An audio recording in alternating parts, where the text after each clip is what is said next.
I see that I refused to stop the training manual. I even made the Mega EBF. I also saw that some of you encouraged me to keep going. Why? Do you not have any concern for the habitability of your galaxy? Your home? Your future? Or I guess is it your past? I don't know. Perhaps once I build a steam gate, if I configure it correctly, I can pull back the curtain and you can see the shareholders for what they truly are.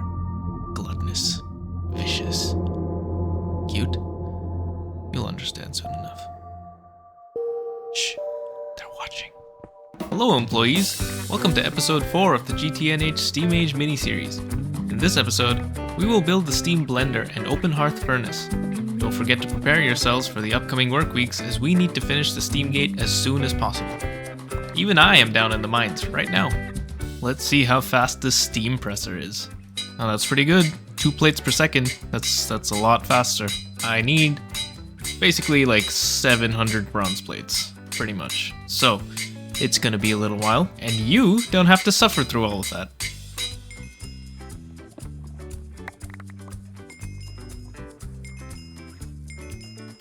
Now we can make clay compound, strons, and breel. Once I have those, I can also make the open hearth blast furnace. And I've looked into this a little bit, just in terms of the recipe, the costs. It does need quite a bit of steel to make. So to make the full open hearth blast furnace, which looks like this, I need a total of 6 1/4 stacks of steel, and a lot more fire bricks. So I'm still running off of a single bricked blast furnace, and I make 1 steel every 6 minutes. So that would be a very, very long wait time. So instead, I'm going to spam a few more blast furnaces, because each one is 32 fire bricks, so I could make quite a few more, and I could wall share to save on fire bricks. And I can reuse those fire bricks in the structure, because they are used in making the open hearth blast furnace. So it's not a waste to make more fire bricks, and that is exactly what I'm going to do.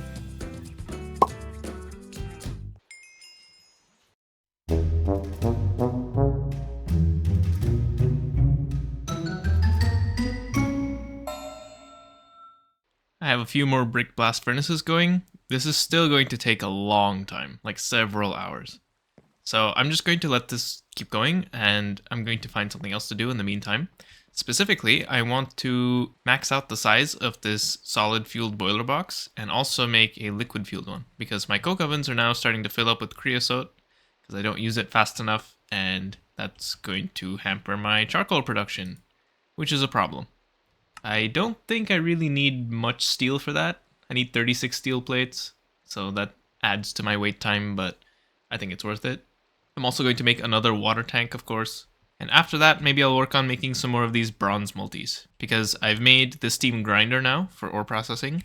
I also made the steam oven to smelt things. This cost me a lot of steel, so this has set me back quite a bit, but I think it's worth it.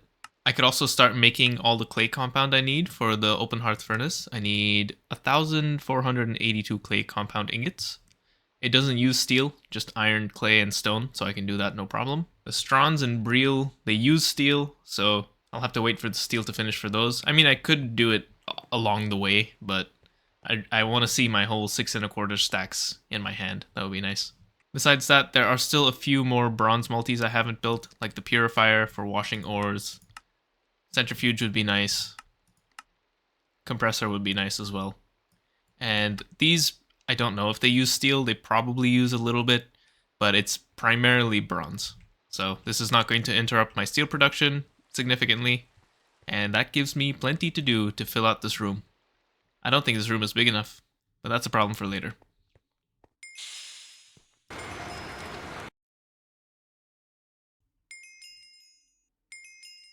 It is done. I may or may not have left the game running all day, but I can proudly say I am the owner of an open hearth blast furnace. Very cool multi-block. Very big multi-block. And this thing actually gobbles up steam so fast. I haven't tried it yet, but it uses 3,200 liters per tick. Not per second, per tick. So that is 64,000 liters per second to keep up. Which means I needed to upgrade my pipe. And these Strons pipes are actually crazy. The small one is 100,000 liters per second. That's insane. And actually, their internal capacity is also so high that my iron tank is kind of pointless. 6 small Strauss fluid pipes can hold more than the iron tank, which is hilarious. So all my steam right now is just going into filling up this pipe. And it's doing it very slowly because my coke ovens are backed up. And now these things need to heat up again. Once my steam production is back up to full force, I'm going to work on the next few quests. This one is pretty interesting to me, the Infernal coke oven, because it will make more coke than what I have right now. And it's not that crazy. I do need to go find a nether fortress to make these nether bricks, or to dig up the nether bricks, I guess, because I'm not making these. This is such a pain in the ass. I'm not doing this. So I'm going to go explore and find a nether fortress. But besides that, it's just a bunch of bronze, basically. So this should be pretty easy to do. And even the controller block itself only needs a little bit of Strauss, a little bit of Breel, and some more nether bricks. And another brick blast furnace. Which is fine, because I have 5 more controller blocks to use for crafting. So the Infernal Coke Oven on NEI is just called Coke Oven, but OP, which is pretty accurate, I think. This thing is going to gobble up my wood so quickly, because it goes up to 600% speed, so that's 6 times as fast. So divide all of these values by 6, and that's how fast I'm going to be consuming wood, which is way faster than I can keep up with. But there is another quest on the other branch, called Regrowth. This makes the steam woodcutter. I don't know how fast this is, but it seems that this generates wood. But I don't know how fast it is, so I'm gonna have to build one and see how fast it is and see how many I need to keep up with my Infernal coke oven. So I'm going to work on those 2 things, which also means I need to make these hydraulic parts, which is funny, and then also the steam carpenter. And then, hopefully, with enough steam, I'll actually be able to test out the open hearth blast furnace. Oh, I somehow didn't see this quest, but there's a mega pressure solar boiler. This is probably better. Very expensive though. I'm also going to make a steam conformer. This is kind of like an extruder, but the ratios are a little different. I'm already at the point where I need more steel, and I have obviously taken down my brick blast furnaces, so it's time to try this thing out. A bit premature, and I don't think my system will be able to handle this, so I will do it in small batches. Actually, do I still need to supply the coal coke? I might. I do. Okay, so I still do need to supply the coal coke. That's good to know. This is way faster. Look at the steam gauge, though. Struggling. Now, this is a very cool looking multi-block. Very big. Big hammer. Big hammer go into big hole.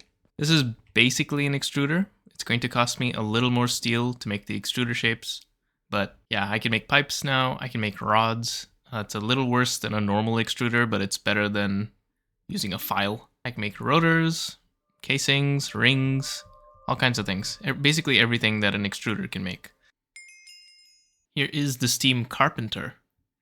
This is kind of its own thing. It's used to make these bronze reinforced wood blocks, also steel and iron, and I need those to make the steam woodcutter. And the steam woodcutter has a bunch of different glass options, and I think a lot of these don't exist in the main game. Like, pretty sure I've never seen Hawking radiation realignment focus. Now, the base recipe shows borosilicate glass, but I think that's actually not the best option. From looking into it more closely, I think quite clear glass is the better option here, because this I can just make with glass dust. I don't need to get my hands on boron, which I don't even know if I can. Glass dust makes quite clear glass, and that's what I'm going to be using in the steam woodcutter. And this thing, it just produces wood. Straight up. Doesn't even consume the sapling. So good.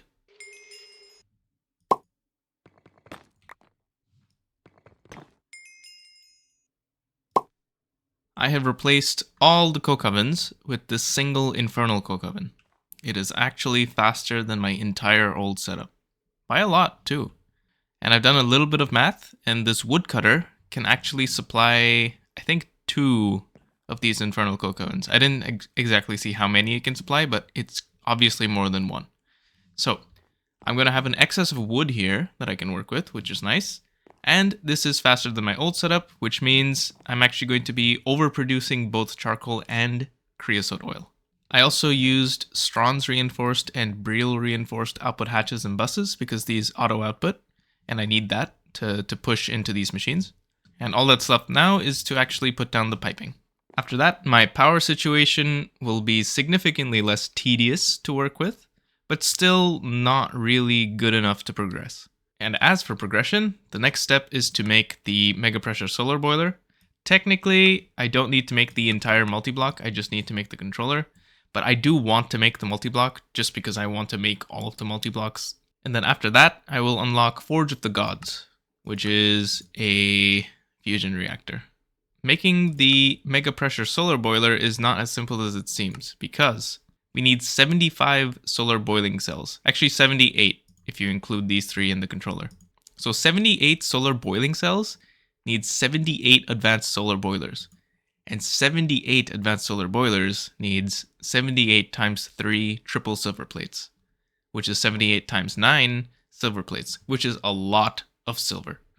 I do not have that much silver, and there are no silver veins in the overworld.